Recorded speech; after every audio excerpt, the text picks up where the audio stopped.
Déjenme preguntarles una cosa. Si les hablo de acoso político hacia las mujeres, ¿cuántos casos sobre esto han visto en las noticias, televisión, redes sociales? Probablemente la respuesta sea muy pocos o ninguno. Y es que, según el informe de la Defensoría Global del Perú, solo el 34% de las mujeres reportó o denunció los hechos. Y esto resulta en que la mayoría de casos no salgan a la luz y por ende no destaque esta problemática como debería. Bienvenidos a nuestro canal Gender Política. En nuestro primer video comentamos acerca de la desigualdad de género en la participación política en el Perú.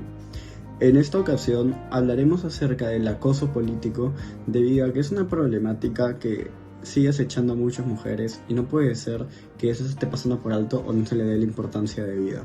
Y es que no es para menos, vivimos en una lamentable realidad donde la violencia diaria que sufren las mujeres es algo inaceptable y preocupante. 2 de cada 5 mujeres mencionan haber sido afectadas por algún tipo de acoso político, acciones que vulneran sus derechos de participación política mediante acciones como maltrato o violencia física únicamente por su condición de ser mujer. Las distintas formas de violencia que sufren las mujeres únicamente por ejercer su cargo es uno de los obstáculos que enfrentan las mujeres en el ámbito político. Por eso es necesario que se tomen medidas contra esta manifestación de violencia para poder sancionarla y tomar procedimientos con fines de prevenirla.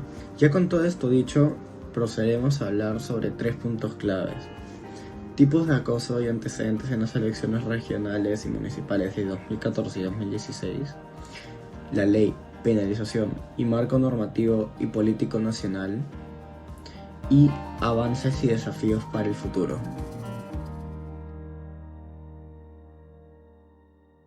Tenemos presente la existencia de esta problemática, pero no el alcance real de la misma. En nuestro anterior video mencionamos que estos actos demuestran una discriminación con el fin de menoscabar la participación de las mujeres en la política. Ahondando más en el estudio de Flor y Calandria, visualizamos que 2 de cada 5 mujeres, autoridades regionales o locales, han sido acosadas en el ámbito político. El acoso político se subdivide en varios tipos: difamación de índole sexual, patrimonial o intelectual, acusar de forma infundada de un delito o forma administrativa, citar a reuniones en horarios o lugares que dificulten la participación colectiva, inducir a cometer errores administrativos, interceptar o vulnerar las comunicaciones, obstaculizar sistemáticamente sus iniciativas y propuestas, actos de violencia psicológica, amenazar la integridad, agresiones físicas y violencia sexual, y finalmente interferir las funciones normativas de representación, fiscalización, solicitud de información o expresión. En 2012, en un primer estudio sobre acoso político realizado por Flora Tristán Calandria de Aconia, las afectadas por acoso político eran el 25% de las autoridades regionales, 26% de las alcaldesas, 63% de las alcaldesas provinciales y 20% de las alcaldesas distritales, lo cual arrojaba un total de 25% del total de la muestra, es decir, 2 de cada 5 autoridades electas eran víctimas de acoso político. Además, el estudio evidenció que los agresores eran presidentes regionales y alcaldes en un 71%, consejeros regionales o regidores en un 48% y personal de gobierno regional o la municipalidad en un 14%.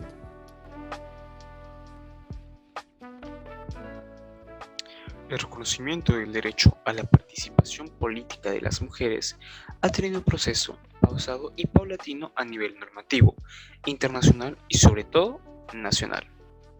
Para que tengan una idea de lo lento que ha ido este proceso, la Declaración de los Derechos Humanos, en las que por el artículo 21 se decreta que toda persona tiene derecho a participar en el gobierno de su país a condiciones de igualdad, salió en el año de 1948. Mientras que la Comisión Interamericana para erradicar, sancionar y prevenir la violencia contra la mujer salió en el año de 1995.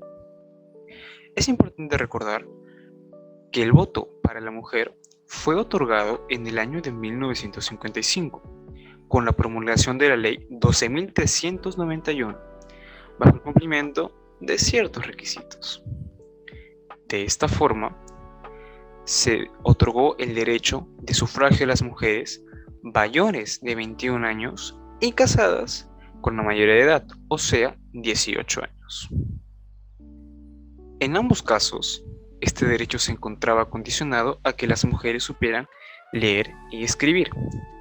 Tuvieron que pasar, ojo al dato, 132 años de vida republicana para que por lo menos algunas mujeres fueran reconocidas con el derecho de participar en las elecciones de nuestras autoridades.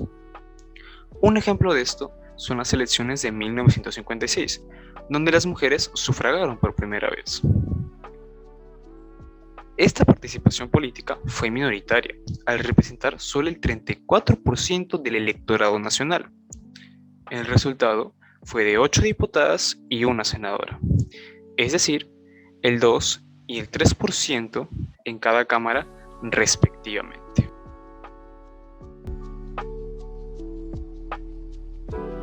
El abordaje y tratamiento del acoso político hacia las mujeres en el Perú ha tenido avances positivos e importantes en los últimos años. Sin embargo, aún quedan ciertas cosas pendientes.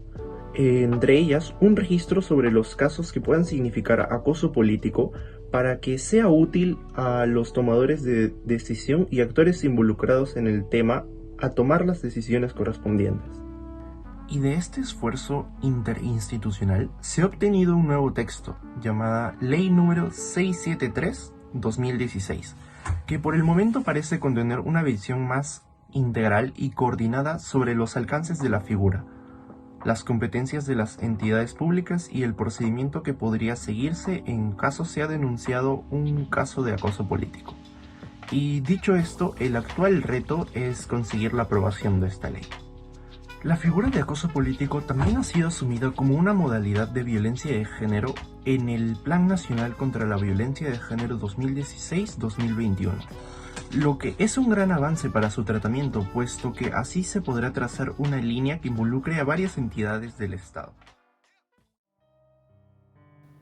Según el tipo de acto o maltrato, el 5% de las mujeres agraviadas ha sido afectada por maltrato físico, el 57% por maltrato psicológico, el 10% por hostigamiento sexual, el 14% por difamación de índole sexual, el 24% por difamación de índole patrimonial, el 19% por difamación de índole intelectual, el 48% por coacción con mecanismos administrativos, el 14% por control económico, el 10% por amenaza con recurso legal interpuesto.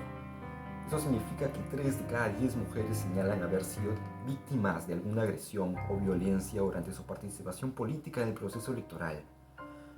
No podemos permitir que estos números sigan en aumento. No podemos permitir que estas estadísticas sigan creciendo. Estamos ante una situación muy grave y tenemos que ser conscientes de ello, en cómo afecta nuestra realidad peruana y en cómo nos afecta a nosotros. Juntémonos para reflexionar sobre las posibles soluciones y sobre todo, no nos olvidemos de lo más importante. Tomen agua.